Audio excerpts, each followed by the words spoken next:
Okay, what if I told you there was a king, a brilliant general, who was so good at winning battles that his name literally became a synonym for losing? Sounds crazy, right? Well, today we're diving into the wild story of Pyrrhus of Epirus, a man who was an absolute master at snatching defeat right from the jaws of victory. I mean, just listen to this. He said, "If we are victorious in one more battle with the Romans, we shall be utterly ruined." Think about that for a second. You've just won a massive battle, and your reaction is, "We're finished." This one quote, this single line, tells you everything you need to know about what we're talking about today. And yep, that's where we get the phrase a Pyrrhic victory. You've probably heard it before. It's when you win the battle, sure, but the cost is just devastating. It's so bad that it feels like a loss. It's a win that completely breaks you.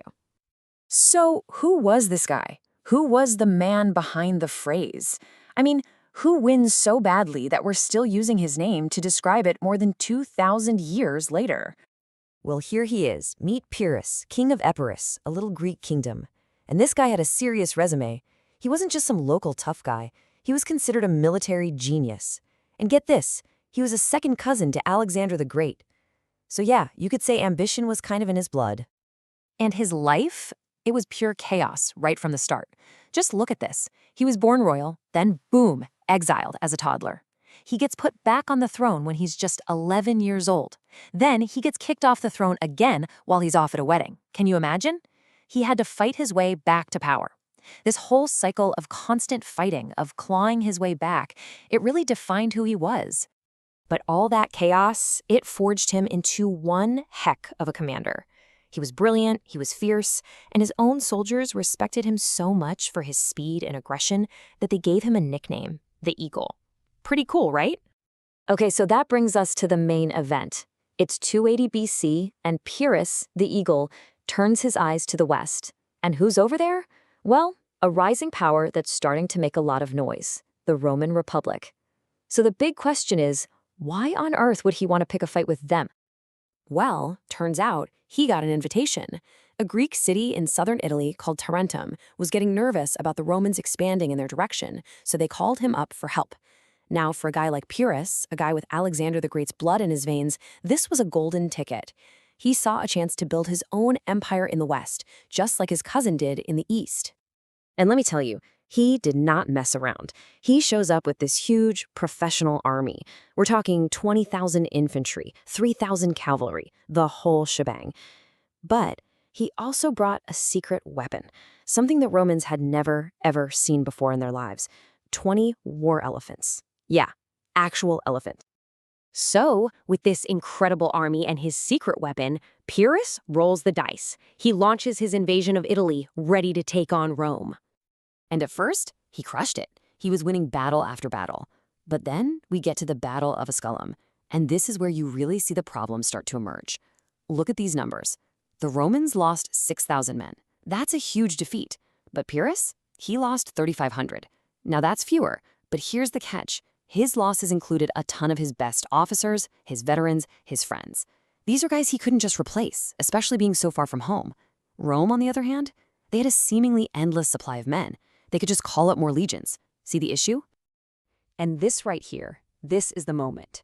This is when Pyrrhus supposedly looks out over the battlefield, sees all of his fallen comrades, and says those famous words we opened with. You know, one more victory like this and we're ruined. He won, but it felt like a total loss. Okay, so Rome is hurting. They're on the ropes. Pyrrhus totally has the upper hand. But this victory, this costly victory, it also revealed his biggest weakness. His Achilles heel, if you will. A complete and utter lack of focus. I mean, just think about it. Your enemy is on the back foot. You've proven you can beat them in the field. So what do you do next? You press your advantage, right? You go for the knockout blow. Well, not if you're Pyrrhus. He did the complete opposite. He gets this new shiny offer from some Greek cities over in Sicily. They want him to come lead their war against Carthage. And what does he do? He just packs his bags and leaves Italy. He literally walks away from the war with Rome to go chase a different prize. It's like the ultimate case of shiny object syndrome. So for the next 2 years, he's off fighting in Sicily. You can even see some of the coins they minted with his face on them. And yeah, at first things went well, But he was a bit of a tyrant, always demanding more money, more soldiers, and pretty soon his new Sicilian friends got tired of him. He wore out his welcome, and fast. And as he's sailing away from Sicily, basically getting kicked out, he looks back and says something that turned out to be incredibly prophetic. What a wrestling ground we are leaving for the Carthaginians and the Romans. He knew he was leaving this perfect battlefield for these two superpowers to duke it out. What he probably didn't realize was that his own failure to finish the job is what made that epic clash, the Punic Wars, pretty much inevitable. So where does he go from here? Well, after the whole Sicily thing goes bust, Pyrrhus's story just kind of descends into chaos. He actually tries to go back to Italy and finish what he started, but it was way too late. While he was off in Sicily, the Romans had regrouped, they'd rebuilt their armies, and crucially, they'd figured out how to deal with his war elephants. His army was tired, he was low on men, and he gets defeated. Just like that, his dream of a Western empire was over. He had no choice but to sail back home to Greece.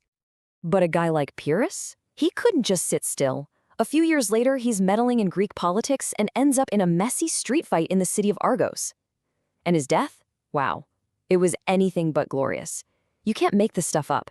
He's trapped in a narrow street, and an old woman on a rooftop throws a roof tile down at him to protect her son. It hits him, stuns him, and he falls off his horse.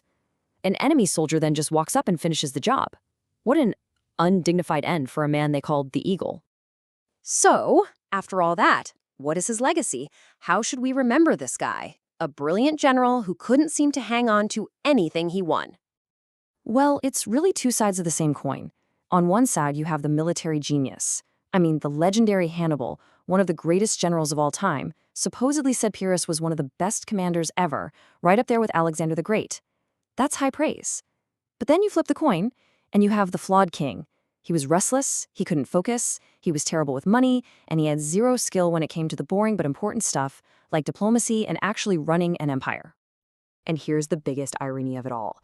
Pyrrhus was probably the last best shot the Greek world had at stopping Rome in its tracks.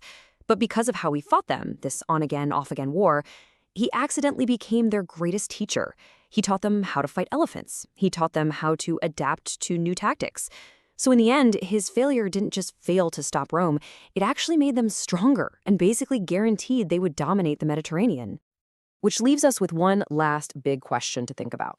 Was Pyrrhus a brilliant general who was just brought down by a single tragic flaw? Or was his entire life this constant whirlwind of battles, of winning crowns and then losing them, of these incredibly costly victories? Was all of it just one long Pyrrhic victory? A man who in the end won almost every battle, but lost the war.